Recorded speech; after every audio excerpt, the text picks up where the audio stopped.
Basic Appraisal Procedures, page 11.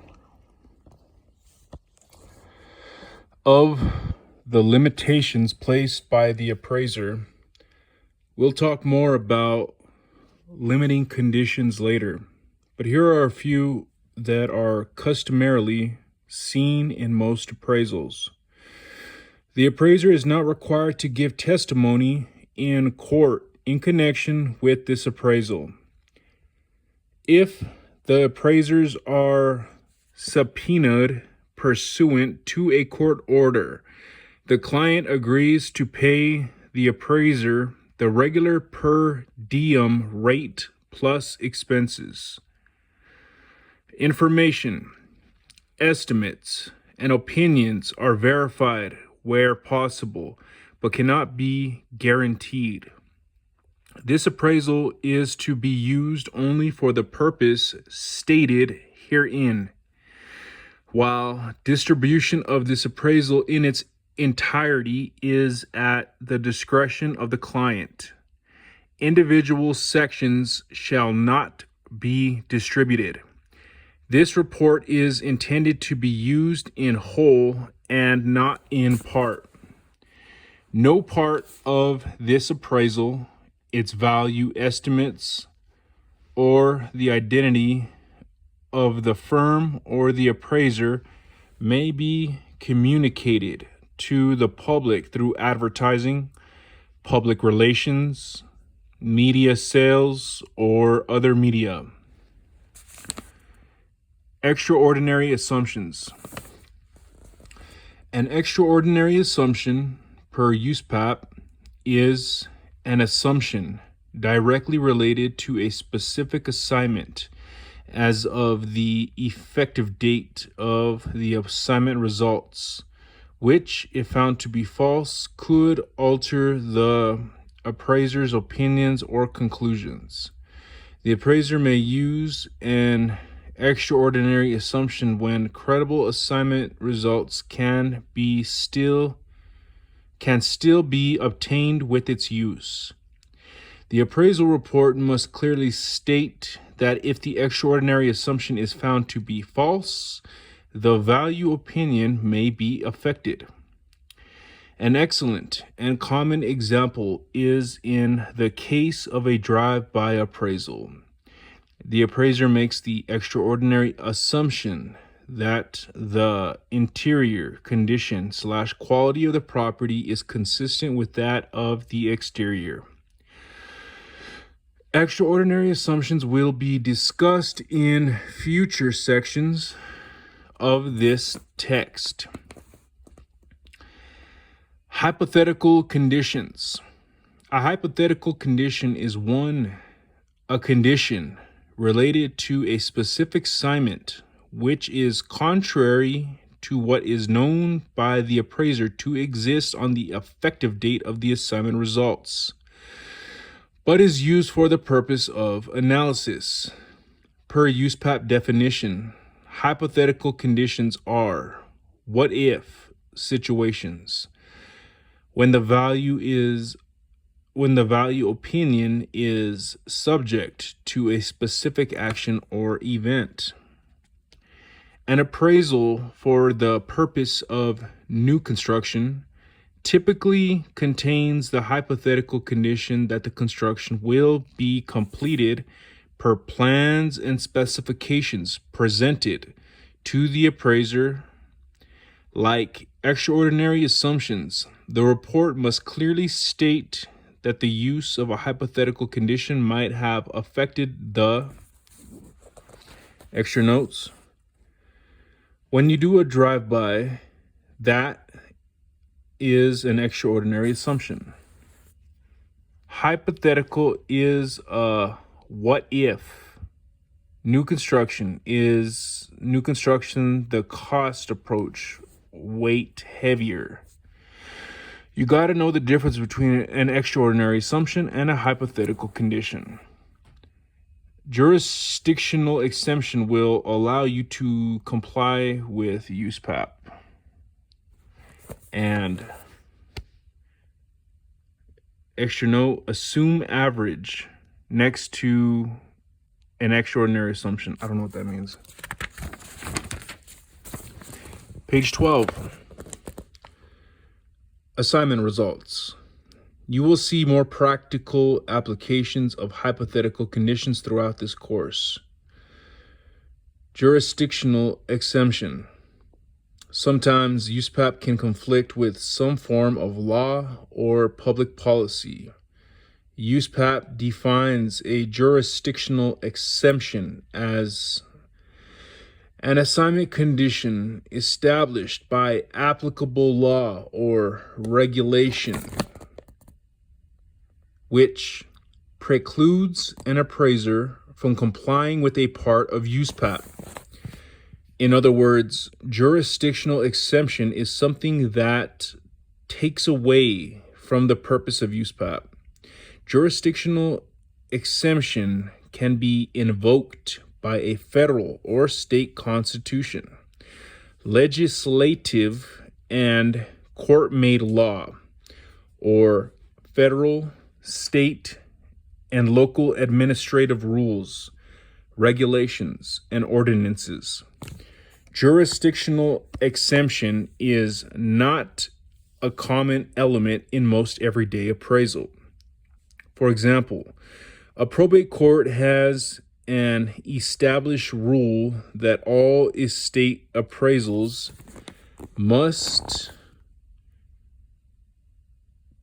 be performed with an anonymous client, and that the work file indicates the client is anonymous. More about jurisdictional exemption is discussed in this text and the National USPAP course. Other laws and regulations. The scope of work rule in USPAP requires the appraiser to properly identify the problem to be solved, including determining if there are assignment conditions that include laws, regulations, and other conditions that affect the scope of work in an assignment. The appraiser must be competent and knowledgeable of the laws and regulations to be applied in an assignment, as well as recognizing other conditions of the assignment, and is ethically obligated to observe and apply them properly. The intended use and the intended user drive the assignment conditions. Assignment conditions most often add something to the general development and reporting requirements imposed by USPAP, rather than take away from the requirements of USPAP. A jurisdictional exemption does. Entities such as HUD, FHA, and VA have certain property identification, inspection, analysis, and reporting requirements. Government-sponsored enterprises such as Fannie Mae, Freddie Mac, Ginnie Mae, etc., each has its own regulations. A state regulatory agency, such as a state appraiser board, is an example of an entity that establishes public policy with laws and regulations concerning the general behavior and performance of an appraiser, varying from one jurisdiction to another. It is fairly safe to say that in all appraisals performed for secondary market or federally related transactions, there will be certain regulations the appraiser will need to comply with in one form or another.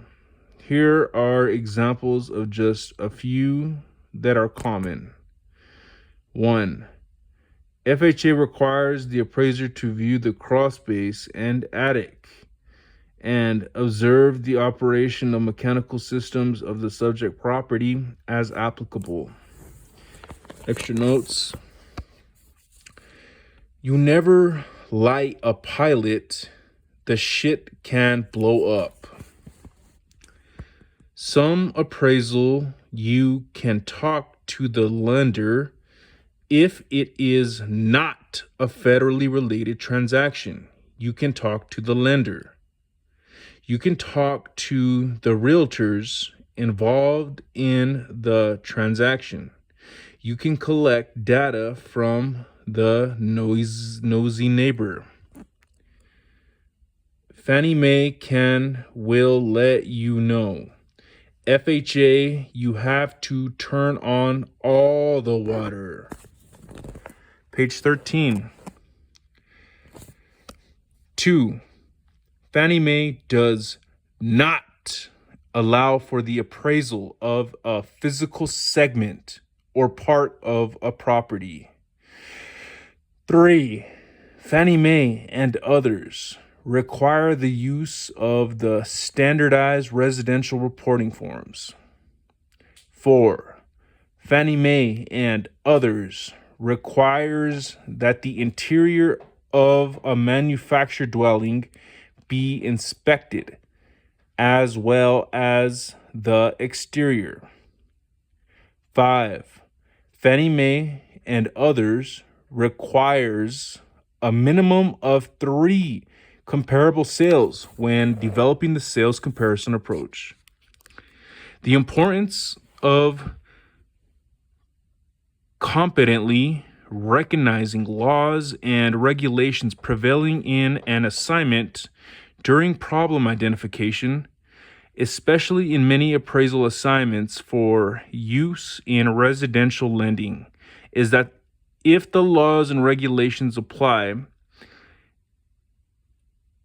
in residential lending, is that if the laws and regulations apply ethically, the appraiser cannot disregard them. Thus, it is the responsibility of the appraiser to be aware of or have access to the laws and regulations applying to the assignment of a particular lender. Roman numeral 2, scope of work. The scope of work decision is driven by the information learned while defining the problem. The scope of work rule states that to determine the correct scope of work for an assignment, the appraiser must properly identify the problem, considering all information obtained during problem identification, and deciding on the necessary and appropriate development elements for the remainder of the assignment. Although all elements of problem identification are important to the scope of work decision, the elements that are primary drivers of the scope of work are the intended users, intended use, and relevant property characteristics. At this point, the appraiser must look at the whole picture and consider competency. Does the appraiser possess,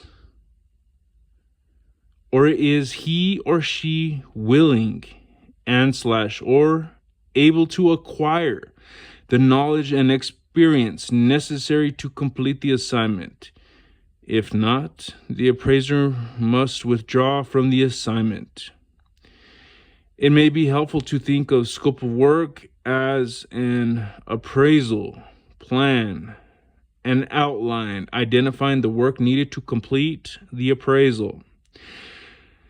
The plan can be used as a guide for all who will participate in the appraisal, as well as a basis for the appraiser to establish an appropriate fee for the assignment. Extra notes.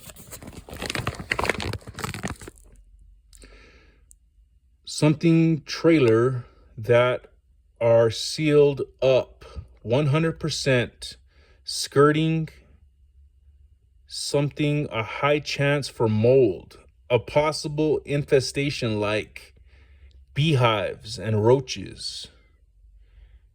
Conforming protects your values.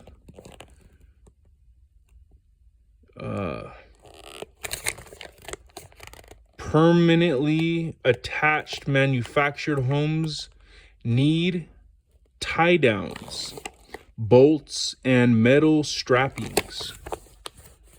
You got to check the MBD to make sure it's not a manufactured and it's permanent, established property, regulation and licensing, and learn a lot of laws. You put together an outline.